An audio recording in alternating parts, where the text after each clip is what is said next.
épis, griffes, bêlements, miroirs, bagues, paon, pan, carillon, diadème, houlette, besace, férule, glaive, chaîne, flèche, croix, collier, serpent, deuil, éclair, bouclier, urne, brise, vague, arc-en-ciel, laurier, palme, rosée, sourire, larmes, rayons, baisers, or. Tout cela, sous un geste trop prompt, pourrait s'évanouir ou se briser. La merveille des mots, on passe d'un quincaillier à un cercueil. Chanson du grand merci. Tôt le matin, petit bureau avec la Vosgienne vue et la double grue rouge-blanc qui dans le ciel charriait abracadabrant bloc de ciment par-dessus les toits.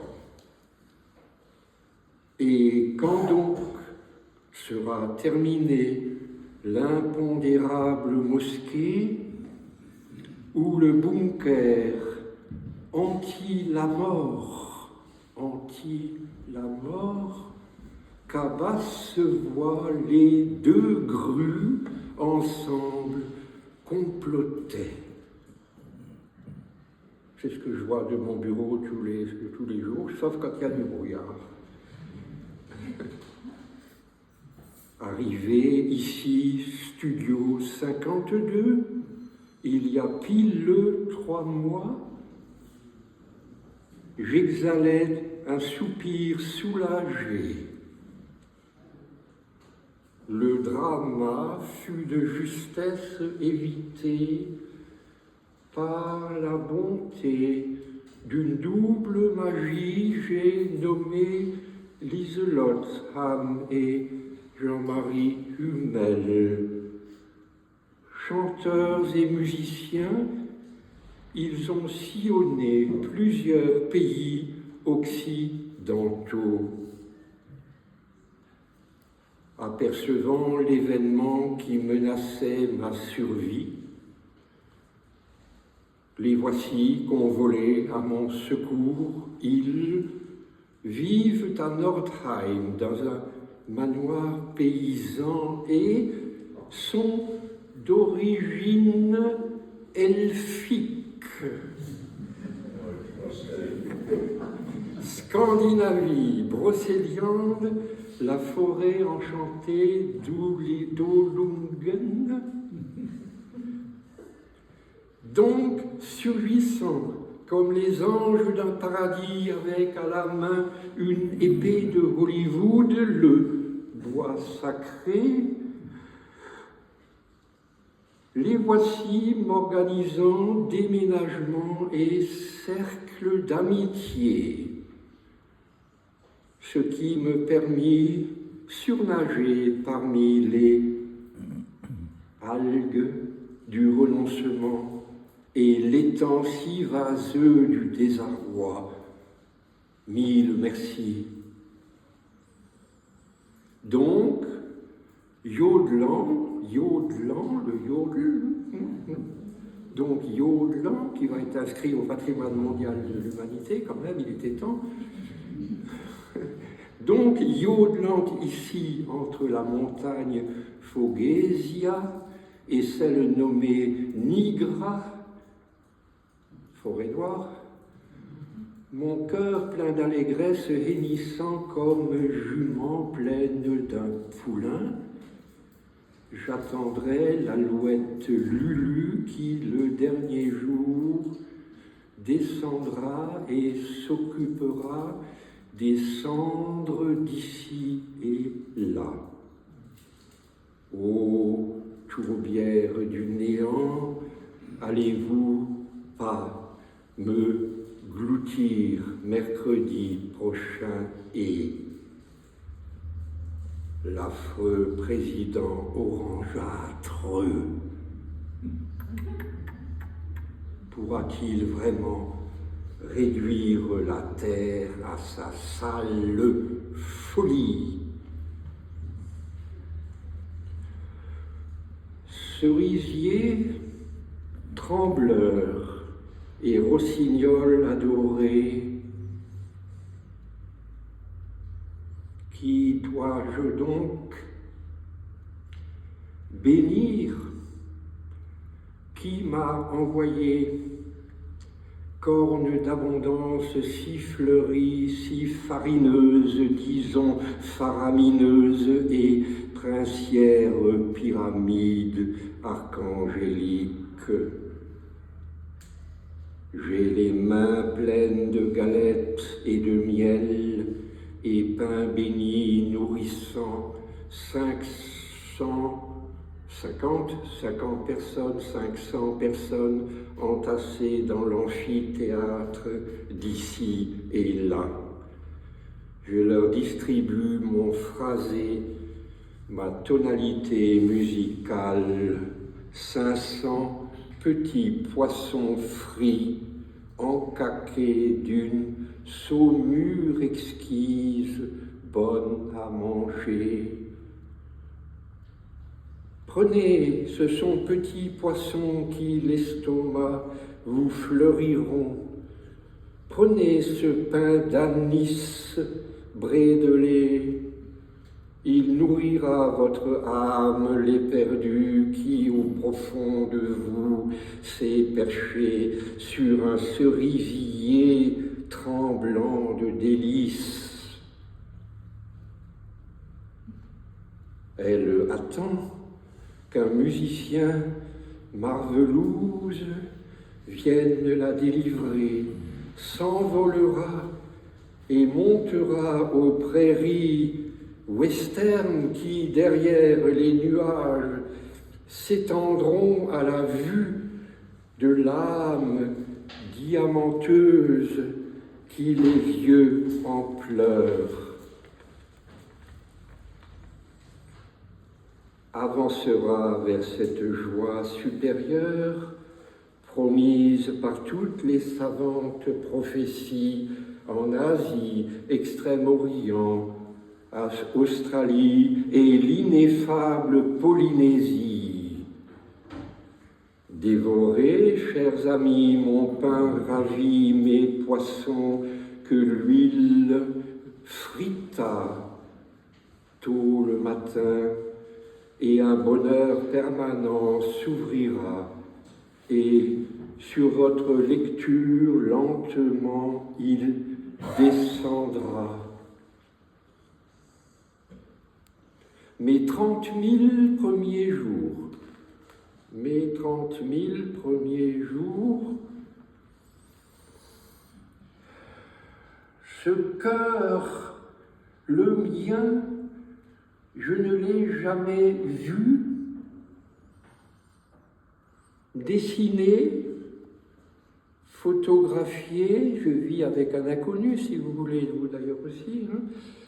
Je vis avec un inconnu. Ce cœur, il se dissimule dedans ma chair depuis 80 années.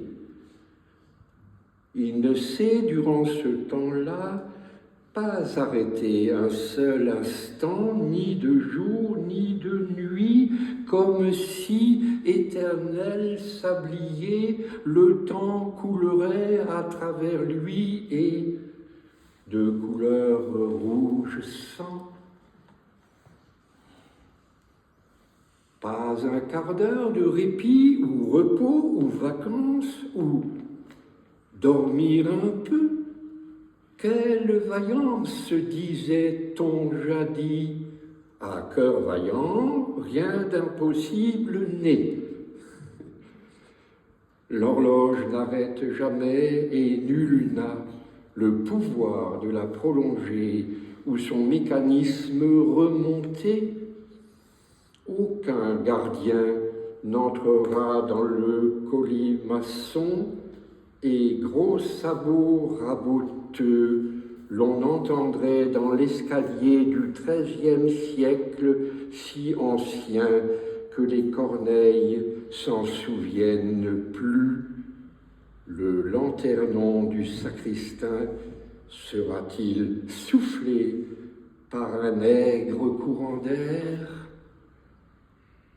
Alors l'homme noirci, aveuglé, tombera sur le sol pierreux et il agonisera jusqu'au 9 soleil qui surgira et ses cheveux verdurés allumeront l'espoir parmi les cloîtrés, les maçons, les teutons chevaliers, leur épée, l'armure qui les cuirassait.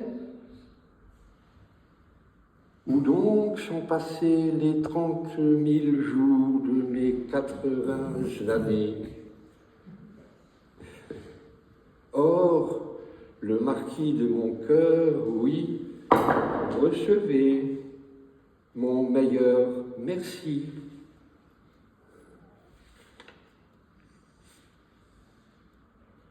Un texte un peu personnel qui explique ce qui est arrivé, notamment dans la rue des Sœurs, à quelques mètres d'ici, mais on y reviendra.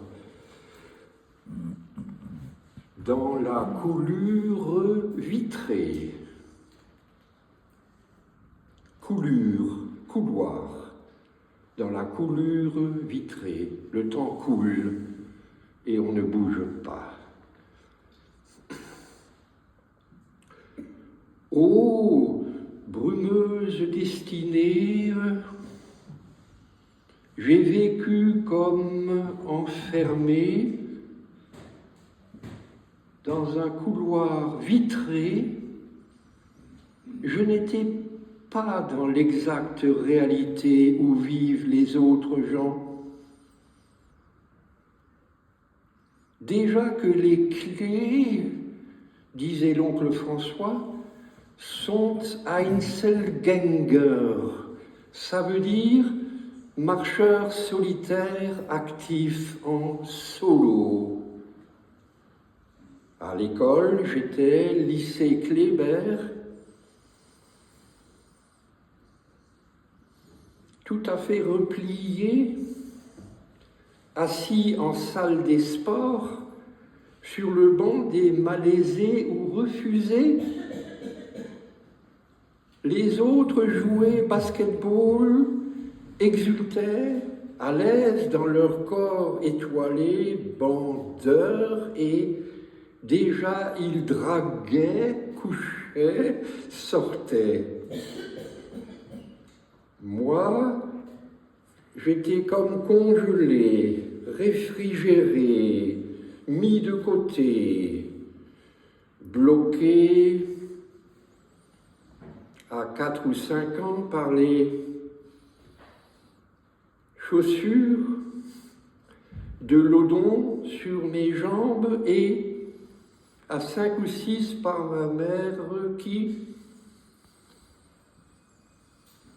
Et de la sorte, j'ai survécu avec cette difficulté, aucun rapport approfondi avec ma mère, ni l'odon de Montesquieu, et voyant qu'il maltraitait ma sœur, la pauvre, ça me révulsait, donc aussi j'étais coupé d'avec elle. N'ai eu de vraies conversations que très tard. C'était Claude Vigée, qui le seul vit mon mal-être, le soulagea d'un peu, me fit voir qu'il y avait gros problème. En 1968, rue de Turenne, reçu par lui dans sa chambre personnelle. Il eût fallu continuer, aller au fond de là, mais là, se vidangeant, toute douleur et renaître.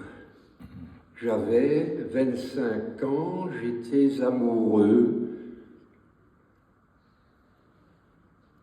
mais Vigée n'osa faire davantage, et l'ado perturbé s'avança dans la coulure vitrée. Que pouvait-il faire? Qui aimera-t-il? Comme il ne pouvait tout seul s'occuper de lui-même, il fit l'adoratif, le contemplatif de tout ce qu'il y a encore de nos jours autour de lui. Les éléphants d'Afrique et d'Asie, l'unicorne ami de toutes les fées, les vieux livres séculaires qu'au château de C, il feuilletait angéliquement d'un œil médusé, il devenir écrivain. Et alors, âgé de 82 ans, il compose à présent 12 poèmes en un seul jour et 8 le lendemain, et des milliers de pages dans une délice qui n'est même pas du travail. Comme si d'écrire était une autre réalité, plus jouissive, plus condensée, plus sucrée, plus salée, plus savoureuse que la plate réalité qui dure 24 heures et qui souvent est très longue à passer. Un texte plus rigolo, L'amant de Jules César. J'ai appris, c'était un scoop mondial, que Jules César était bisexuel, vous voyez. Bon, ça peut arriver dans les meilleures familles. J'irai tout seul dans une profonde forêt, brocéliande ou celle Montesquieu. J'y trouverai des arbres fabuleux chargés de 1001 nuits, 1001 trésors, émeraudes, diamants, perles fines, colocynte, ciel bleu, lapis lazuli, le béryl et l'onyx, le corail, l'adamantine, le tourlourou, le chanvre de Mathusalem, le gecko à poussière d'or. Je vous jure qu'il existe, je l'ai vu à la télé, le gecko à poussière d'or. Il est très gentil, très joli et en voie d'extinction, je crois. Le rubis rosa, la pierre parfumée, le thé arrivé par le négus, un collier de la reine de Saba, un chapeau pointu, ah oui, porté en Asie profonde par Alexandre le Bienheureux, Alexandre le Grand.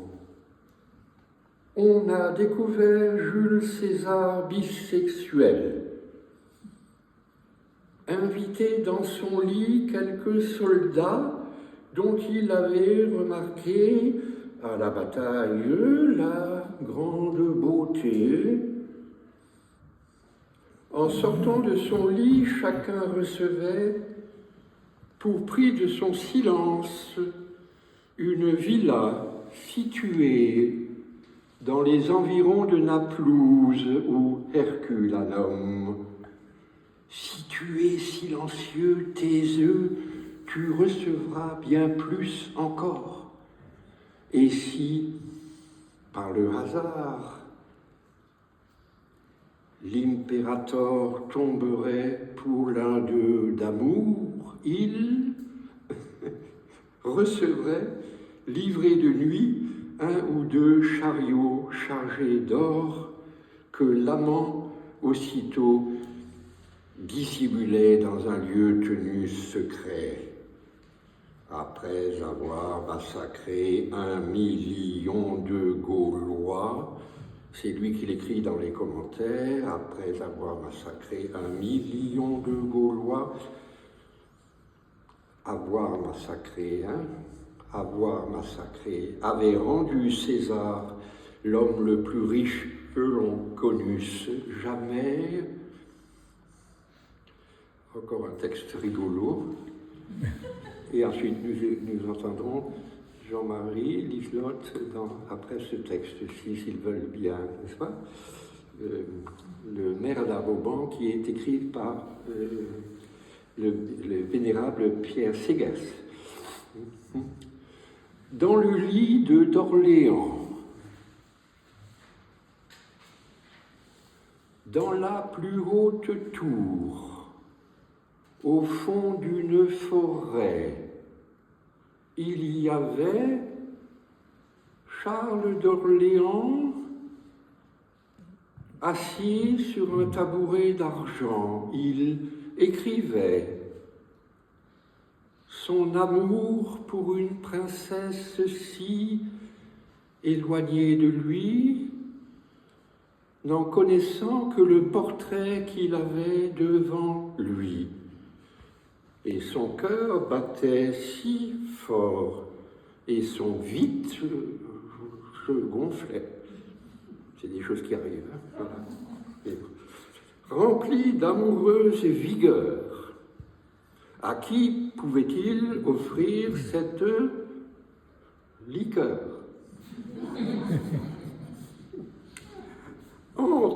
Entre alors dans la chambre royale le neveu du gardien damoiseau fabuleux, dont le charme fou, les yeux bleus, l'angélique face, la blondeur et minceur eussent fait